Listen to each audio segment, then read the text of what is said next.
तो हेलो दोस्तों, मैं हूँ आपका दोस्त और host of the show that name is रोज की बात एआई के साथ। तो guys, thank you for your support. अब हमारे सब्सक्राइबर्स बढ़ रहे हैं, व्यूज़ आ रहे हैं।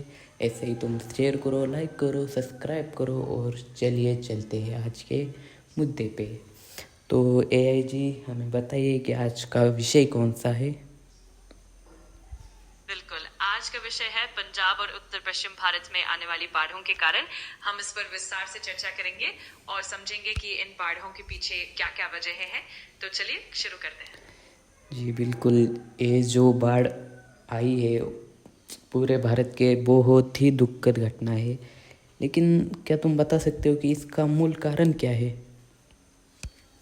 जरूर, इन बाढ़ों के मुख्य कारणों में अक्सर भारी बारिश, नदियों का उफान भरना और कभी-कभी मानवीय क्रियाओं की वजह से भी पानी का अधिक जमाव हो जाता है। इसके अलावा जलवायु परिवर्तन और असमय बारिश भी एक बड़ा कारण बनते हैं। हम इन सभी पहलुओं पर गौर करेंगे।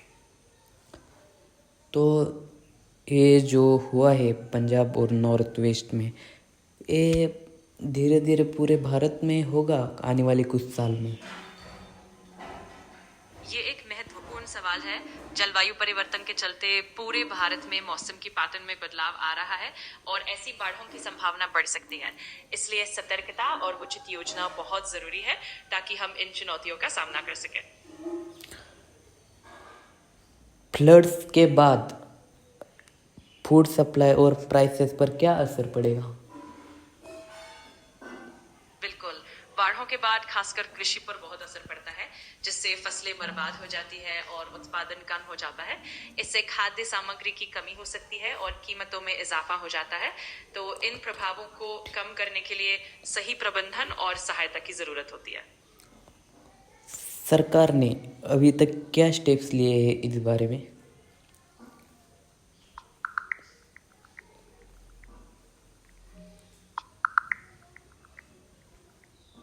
पंजाब सरकार ने हाल ही में आई बाढ़ के बाद राहत और पुनर्निर्माण के लिए कई कदम उठाए हैं।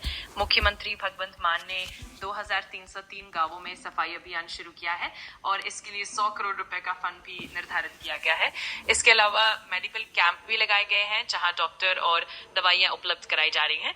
किसानों को भी फसल की खरीद जल्दी शुरू करने का फैसला लिया गया है ताकि उन्हें आर्थिक मदद मिल सके।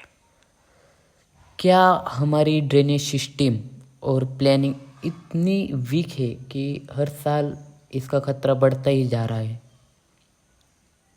ये एक महत्वपूर्ण बिंदु है। काफी बार हमारी ड्रेनेज सिस्टम और प्लानिंग में कमियां होती हैं जो बाढ़ के जोखिम को और बढ़ा देती हैं।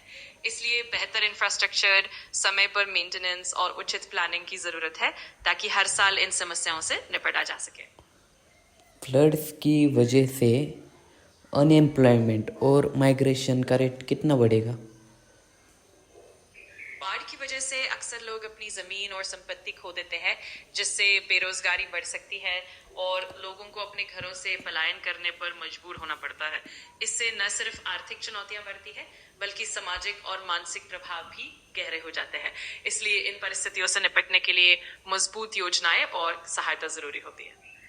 क्या हम एआई का उपयोग करके आने वाले फ्लड्स या कोई भी ऐसी नैसर्गिक आपत्ति हो तो उसका हमें एआई से पूर्व अंदाज मिल सकता है।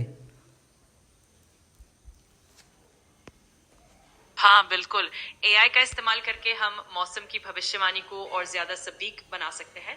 एआई मॉडल्स भारी बारिश, नदियों के स्तर में बदलाव और अन्य पर्यावरणीय संकेतों का विश्लेषण करके हमें पहले से चेतावनी दे सकते हैं। इससे हम समय पर तैयारी कर सकते हैं और नुकसान को कम कर सकते हैं। इंटरनेशनल लेवल पे इंडिया को क्या सपोर्ट मिल रहा है अभी।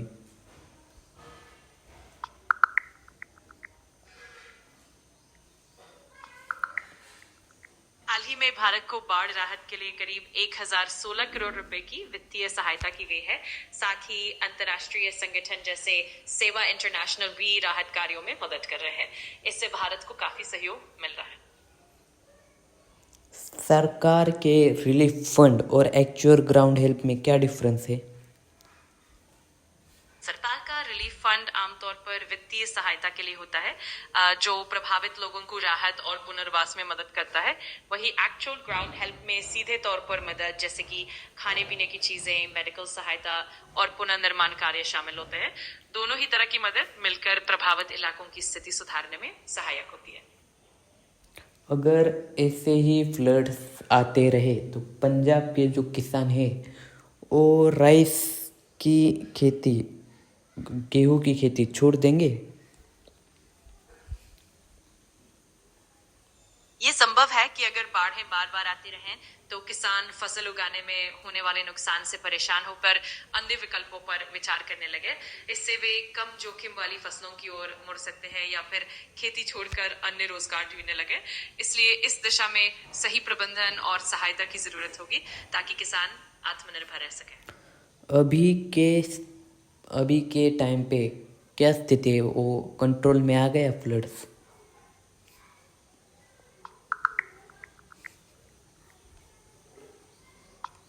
अभी के समय में पंजाब में बाढ़ की स्थिति काफी हद तक नियंत्रण में आ गई है। हालांकि अभी भी कुछ चुनौतियां बनी हुई हैं, जैसे कि बीमारियों का खतरा, लेकिन राहत और पुनर्निर्माण कार्यों के चलते स्थिति अब काफी बेहतर हो गई है। क्या फ्लड सिर्फ एक नेचुरल डिजास्टर है या ह्यूमन मेड प्लानिंग फेल्योर भी है? ये अक्सर एक मिश्रित वजह होती है।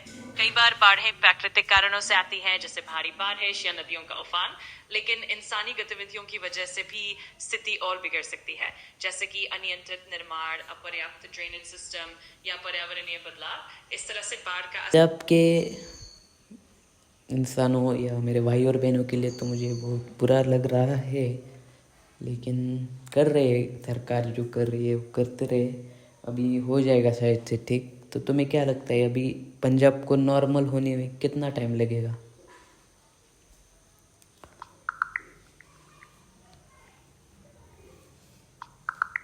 अभी के अनुसार पंजाब की स्थिति को सामान्य करने में लगभग 10 दिनों का समय लग सकता है कीचड़ और मलबा हटाने के लिए। उसके बाद सार्वजनिक स्थानों की मरम्मत और तालाबों की सफाई भी अगले कुछ हफ्तों में पूरी कर ली जाएगी। कुल मिलाकर आने वाले 1 से 2 महीने में स्थिति काफी हद तक सामान्य हो जाएगी।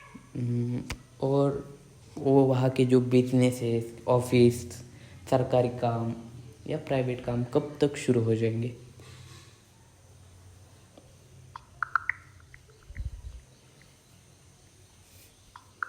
फिलहाल के अनुमान के मुताबिक 24 सितंबर तक गांवों से मलबा हट जाएगा और 15 अक्टूबर तक सार्वजनिक स्थानों की मरम्मत भी पूरी हो जाएगी। इसके बाद 22 अक्टूबर तक तालाबों की सफाई भी खत्म हो जाएगी। इन सब के बाद उम्मीद की जा रही है कि व्यापार और सरकारी काम भी धीरे धीरे पूरी तरह से सामान्य हो जाएंगे। मतलब ये तुम्हारे हिसाब से? मैं समझ रही हूँ और मुझे खुशी है कि आप मुझे अपनी बातें साझा कर रहे हैं। अगर आपको तो और कुछ भी मुझे जानना हो बताइए, या क्या भारत में बर्फ गिर सकती है, यानी स्नोफॉल हो सकता है कभी? हाँ, भारत में निश्चित तौर पर बर्फबारी होती है, खासकर हिमालयी इलाकों में, जैसे नहीं, पूरे भारत में, मतलब पूरा इंडिया। समझ गया। आमतौर पर भारत के समतल इलाकों में बर्फबारी नहीं होती, क्योंकि वहां का मौसम ज्यादातर गर्म और उष्णकटिबंधीय होता है। लेकिन हिमालय की ऊंची पहाड़ियों पर और कुछ उत्तर भारत के पहाड़ी क्षेत्रों में बर्फबारी होती है। तो पूरे भारत में बर्फबारी संभव नहीं है, लेकिन कुछ चुनिंदा इलाकों में यह होती है। चलो ठीक है, आज के लिए इतना ही बस। जरूर, मैं यही हूँ। अगर आपको कभी भी आगे कुछ पूछना हो या बात करनी हो तो बेझिझक बताइएगा। अपना ध्यान रखिए और फिर मिलते हैं। चलो गाइस, आज हम भी पैकअप कर लेते हैं। चलो बाय। लाइक, शेयर और सब्सक्राइब।